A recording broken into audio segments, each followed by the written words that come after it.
हामीले कर तिरेको हिसाब चाहियो। अब देशभरिका जनतालाई भन्छु, को कांग्रेस, को माओवादी, को एमाले होइन, देशभरिका जनताले यिनले स्वास्थ्य निःशुल्क दिएनन्, शिक्षा निःशुल्क दिएनन्, बाटो राम्रो बनाएनन्, रोजगारी दिएनन्, बिजुली दिएनन्, पानी दिएनन् भने यिनलाई कर तिर्न पनि अब छोड्ने आन्दोलन गर्न अब यो देशमा आवश्यक छ। आज राजो बाकसमा आउनुपर्छ। देख्नुभन्न नगरपालिकामा के छ छोटे राजा, गाउँ गाउँमा छोटे राजा छ। नगरपालिकामा जानु छ सरकारी गाडी कति छ। आज यो देशमा तपाईँ सम्झ्यो भनेपछि ढल्नु होला अवस्था के छ हेर्नुहोस्। यहाँ कतिजना पाल्दा रहेछौँ हामी यो देशमा। अहिले मात्रै 2063 सालदेखि अहिलेसम्म 14वटा सरकार परिवर्तन भए, 521 जना मान्छे मन्त्री बने केन्द्रमा, प्रदेशमा 35 पटक सरकार परिवर्तन भयो, यो 8 पटक, झन्डै 550 जना भन्दा बढी मन्त्री छन्। यो 63 देखि यतासम्म गर्ने हो भने 2970 जना भन्दा बढी सांसद छन् यो 16 वर्षमा। झन्डै अहिले मात्रै 884 जना सांसद पालेर यो देश बन्छ। किन चाहियो 105 जना सांसद गऱ्यो भने देश चलिहाल्छ। के गर्नु छ र हामी? त्यत्रो अमेरिका, त्यत्रो भारत, त्यत्रो रसिया, माथिको चीनमा कति छन् सांसद? हामी यहाँ कत्रो छ? एक घर एक सांसद हुनुपर्ने, समानुपातिक आउनुपर्ने, जनता कहाँ गएर चुनाव नलड्ने। अनि अहिले हेर्नु त देशको परराष्ट्र मन्त्री 74 सालमा चुनाव लड्नुभयो, जनताले हराइदिए। फेरि अहिले एउटा कानुन लेख्नुभयो समानुपातिक पढ्ने आएर ट्याग अहिले मन्त्री पट्काइराखेका छन्। यो गजब। अनि जनतालाई के भन्छन्? यो त गणतन्त्र हो, जनताको अधिकार हो भन्छन्। अनि बिचारा हामी भेडा जनता तल बसेर ताली बजाउँछौँ। यही हो व्यवस्था। यदि यो देश परिवर्तन गर्न, यो देशको व्यवस्था परिवर्तन गर्ने हो भने यो व्यक्तिले मात्र हुँदैन, यो देशको संविधानभित्र परिवर्तन गर्नुपर्छ, कानुनभित्र परिवर्तन गर्नुपर्छ। आज भुटनको आमसभालाई साँची राखेर भन्छु, जनताबाट प्रत्यक्ष निर्वाचित कार्यकारी प्रधानमन्त्री गरेर शेरबहादुर देउवा केपी कहाँबाट लड्छु? म त्यहाँबाट लड्छु। ल त्यसपछि तयार जिता नेपाली जनताबाट पार्टीका शून्य मुन्ना कार्यकर्ता प्रयोग गरेर एउटा निर्वाचन क्षेत्रमा करोडौं रुपियाँ हालेर आज एउटा निर्वाचन क्षेत्रका जनतालाई सिन्डिकेट बनाएर त्यहाँबाट चुनाव जितेर आउने अनि म देशको प्रधानमन्त्री भन्न पाइन्छ? प्रत्यक्ष निर्वाचन म एकदिन हात उठाउन भन्छु। कतिजना मान्छे छ प्रत्यक्ष निर्वाचित कार्यकारी प्रधानमन्त्रीको? खै ऊ पहिरोवाला दिदी चाहिँ हुनुहुँदैन रहेछ। खै तयार हो? प्रत्यक्ष निर्वाचित कार्यकारी प्रधानमन्त्री चाहिन्छ। अब भन्छु एमालेका दाजुभाइहरू हो, कांग्रेसका दाजुभाइहरू हो, यो देशमा जनताबाट प्रत्यक्ष निर्वाचित कार्यकारी प्रधानमन्त्री चाहिन्छ। तपाईको पार्टीबाट कलै लडाउने निर्णय गर्नुहोस्, हाम्रो पार्टीबाट हामी निर्णय गर्छौँ। तमाम युवाहरू तिमीहरूका विरुद्धमा चुनाव लड्न तयार छौँ हामी देशभरि। त्यसपछि देखा जान्छ। काट्टाकुट्टा भइसकेन औलिसो गाइकन जस्तो गरेका छन् यिनीहरू।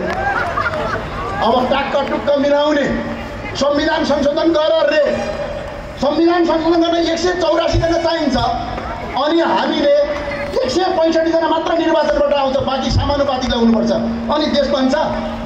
आज भ्रष्टाचार गरेका छ, अत्याचार गरेका छ। त्यो भएको कारणले गर्दा अब प्रदेश संरचना खारेज गर्ने आन्दोलनमा तयार हो। यो प्रदेश चाहिँदैन, एक चाहिँदैन, दुई चाहिँदैन, तीन चाहिँदैन। त्यसैको अधिकार यो 8 वर्षमा, 1 वर्षमा प्रदेशका नाममा 3 खरब झन्डै 300 अरब खर्च हुन्छ। 300 अरब 1 वर्षमा खर्च गरियो भने झन्डै 8 वर्षमा 2400 अरब खर्च भयो। 1 अर्बको एउटा मात्रै फ्याक्ट्री खोल्ने हो भने 2400वटा फ्याक्ट्री खोल्न सकिन्छ। 2400वटा फ्याक्ट्रीमा एक फ्याक्ट्रीमा 500 जना मान्छेले मात्रै काम पाउने हो भने 12 लाख मान्छेलाई यही देशमा रोजगारी सिर्जना गर्न सकिन्छ। त्यही भएर हामी भन्छौँ प्रदेश संरचना खारेज गर्न तयार हो। यो भिड, यो जनसभालाई केपी ओलीले हेरुन्। एमालेका कार्यकर्ता दाजुभाइहरू हो, माओवादी साथीहरूलाई आज भन्न चाहन्छु, हतियार उठाएर बुटोलको तिर्गिरेमा भिडन्त गरेका थियौ। अहिलेका प्रदेशका गृह अहिले अर्थमन्त्री हुनुहुन्छ राजेश मास्केजी, ऊ त्यही माथि हतियार पड्काउनु भएको थियो, याद छ कि छैन? त्यतिखेर तपाईँले भन्नुभएको थियो जनताबाट प्रत्यक्ष निर्वाचित कार्यकारी भन्नुभएको थियो। अहिले भुलिसक्नुभयो? जनताबाट प्रत्यक्ष निर्वाचित कार्यकारी प्रदेश संरचना खारेजमा देशका जनता तयार छ। एकपटक 2 हजार तयार हो। ल आउनुहोस्, अब प्रदेश संरचना खारेज नगरिकन देश बन्दैन। काङ्ग्रेसमा आयो त अहिलेको काङ्ग्रेस बिपीको सिद्धान्तमा छ, राजा सहितको प्रजातन्त्र भने बिपीले छ। मदन भण्डारी र मनमोहन अधिकारीको सिद्धान्त मानेर पो तपाईँको एमाले भयो त। अहिलेको एमाले केपी ओली बा राष्ट्रिय बाको सिद्धान्त जनताको हितमा छ, अनि के भयो एमाले भयो?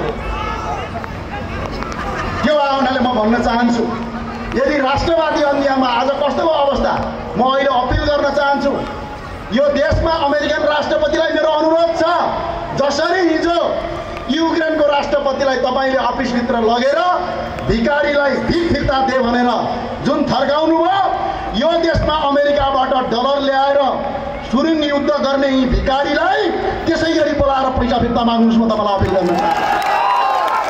धर्म मास्ने आज भगवान गौतम बुद्ध जन्मेको देशमा बुद्धिस्ट मास्ने, आज भगवान शिवको आराधना भएको केन्द्रमा हिन्दू मास्ने, प्राकृतिक पूजक किराँत मास्ने आज 2-4वटा डलर खाएर यो देशलाई अल्पत्र पार्ने यी धर्म बेचुवाको एक हिसाब किताब माग्न पर्छ भनेर हामीले आवाज उठाइरहेको छु। चाहिन्छ कस्तो हुँदो रहेछ भिख मागेपछि,